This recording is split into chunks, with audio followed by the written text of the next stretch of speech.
Welcome to the Open Concept Podcast. This is a very special weekend episode, family day long weekend if you're here in Canada. Special shout out to you and your families. Imagine being told that everything you believed in about your craft, everything that you had been passed down, everything that had been passed down through generations was fundamentally flawed. It's exactly what Bruce Lee did to the martial arts world in the 1960s and early 70s. But this isn't just a story about martial arts. It's a masterclass in disruption, in having the courage to challenge established systems, and in standing firm when the entire world seems to be pushing against you. Picture this: Hong Kong, 1958. A young Bruce Lee is already making waves, combining Wing Chun techniques with boxing movements he'd learned in the streets. If you don't know what Wing Chun is, look it up. His teacher, the renowned Ip Man, shout out Ip Man, watched with a mixture of pride and concern as his student begins to question the rigid structures of traditional Kung Fu. And Bruce was already seeing something that others couldn't or wouldn't. See, that martial arts had become too focused on form and tradition and not enough on practical effectiveness. It was in America where Bruce would truly begin his disruption of martial arts. When he arrived in Seattle in 1959, he found a martial arts community steeped in tradition and segregation. Different styles didn't mix. If you were a wrestler, you trained to wrestle wrestlers. Kung Fu guys trained to teach Kung Fu, and they trained to fight other Kung Fu guys. Traditional karate, you fought other traditional karate students. The Chinese didn't teach Japanese martial arts, and the Japanese masters rarely taught non-Asians. And Bruce looked at this and saw not tradition, but limitation. Think about the audacity of what he did next. At 24 years old, he opened his own school in Oakland, California. But here's the real disruption. He accepted students regardless of their race or background, and he taught them what he called Junfang Gung Fu, a modified version of Wing Chun that incorporated elements from boxing, fencing, and other styles that he found to be effective and that he was training himself. The traditional martial arts community was outraged. They saw it as disrespectful and as a betrayal of century-old traditions. True betrayal. True betrayal. Imagine going in and disrupting something when others believed this was centuries old, not just recent, but centuries old traditions. In 1964, the tension reached his breaking point, and the Chinese martial arts community in San Francisco issued Bruce an ultimatum: stop teaching non-Chinese students or face the consequences. Imagine the pressure. Here's a young man trying to make a living in a foreign country, being told by his own community to fall the heck in line, or else. And Bruce's response? He accepted a challenge from Wong Jack Man, a well-known martial arts teacher. The fight that followed in Bruce's Oakland school wasn't just about who was the better fighter. It was about a future of martial arts itself. The battle lasted only a few minutes, but its impact would last decades. Bruce won the fight, but he wasn't satisfied. He'd found himself winded, taking longer than he felt he should have. And in that moment of self-reflection led to perhaps his greatest disruption yet. After that fight, Bruce completely deconstructed his approach to martial arts. He began to strip away what he called, quote unquote, the classical mess. He started weight training, and that was something that traditional martial artists considered like pretty taboo at the time. He studied boxing footwork, fencing techniques, and even dance movements. Bruce Lee was one heck of a dancer, loved to dance. But he was creating something entirely new, something he would call Jeet Kune Do, the way of the intercepting fist, or the way of interception. But here's what many people don't realize about Bruce during this period. He was facing resistance from every direction. Traditional martial artists called him a heretic, and Hollywood saw him as just another Asian actor for stereotypical roles. Even some of his own students, struggled with his constant evolution. He would develop a technique, teach it, and completely change or abandon it as he found better methods.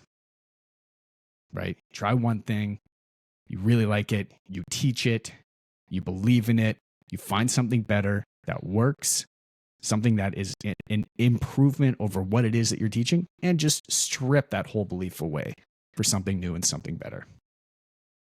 Think about the mental fortitude required to stay on this path. Every day he was told he was wrong. Every day he faced criticism from people he respected, yet Bruce had this extraordinary clarity about his mission. He famously said, "Be like water."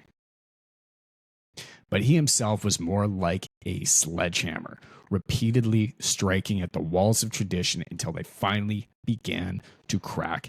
By 1967, Bruce had established a revolutionary approach to martial arts training. He emphasized adaptability and personal expression over blind adherence to style. He was integrating Western physical training methods with his Eastern philosophy, creating something that had never, ever existed before. The resistance didn't stop there. In fact, it intensified. When he started working in Hollywood, he faced a different kind of fight. Studio executives wanted him to slow down his movements because they looked too, quote unquote, unrealistic. Mostly to Western audiences. Traditional martial artists criticized him for selling out by making movies. But Bruce understood something fundamental about disruption. Sometimes you have to change the game entirely. Through his films, Bruce did more than showcase his physical abilities. He presented his philosophy to the world. Each movie was a demonstration of his belief that martial arts needed to be practical, adaptable, and free from the constraints of style. He was using Hollywood to spread a message that would have taken decades to disseminate through traditional channels. He found media. What's particularly fascinating about Bruce's journey is how he handled the immense pressure. I can only imagine. In private notes that were later discovered, he wrote extensively about the psychological burden of being a disruptor. He knew he was right, but being right doesn't make the resistance any easier to bear. He developed psychological tools to maintain his conviction, writing extensive journals, practicing meditation, and constantly refining his philosophy. In fact, he studied philosophy for most of his life. The price of disruption was high. Bruce faced physical threats, professional ostracism, and constant criticism. But he understood something that every true disruptor must grasp. Real change doesn't come from working within the system. It comes from being willing to break it down and build something better. By the time of his untimely death in 1973, Bruce had fundamentally changed martial arts forever. He created the foundation for what would become modern mixed martial arts.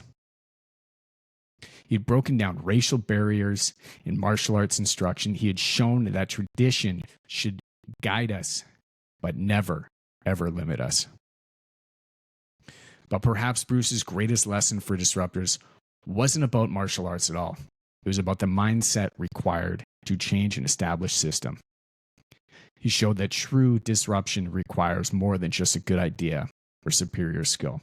It requires the courage to stand alone, the resilience to face constant criticism, and the vision to see beyond what is to what could be. Today, when we look at any MMA gym where students freely combine techniques from different styles, where people of all backgrounds train together, where practicality is valued over tradition, where we're seeing Bruce Lee's vision realized. He didn't just change martial arts. He showed us how to be disruptors in our own fields. The question for us today is, what systems are we accepting without question? What traditions are we following simply because that's how it's always been done? Bruce Lee's legacy isn't just about martial arts. It's about having the courage to question, the strength to endure, and the vision to create something new. Even when the whole world is telling you you're wrong. Remember, every industry has its own version of traditional martial arts. Every field has its established ways of doing things, its gatekeepers, its resistance to change. Bruce Lee's story reminds us that true disruption isn't just about having a new idea. It's about having the grit to stand by that idea when everything and everyone is pushing against you. That's the real lesson of Bruce Lee's disruption. Sometimes being right isn't enough. You have to be right, resilient, and relentless. Because changing any established system isn't just about the quality of your ideas.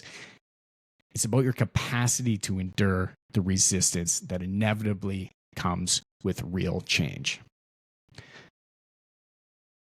As you drive home today, as you sit at your desk tomorrow, as you look around your industry, I want you to ask yourself, what's your equivalent of Bruce's classical mess?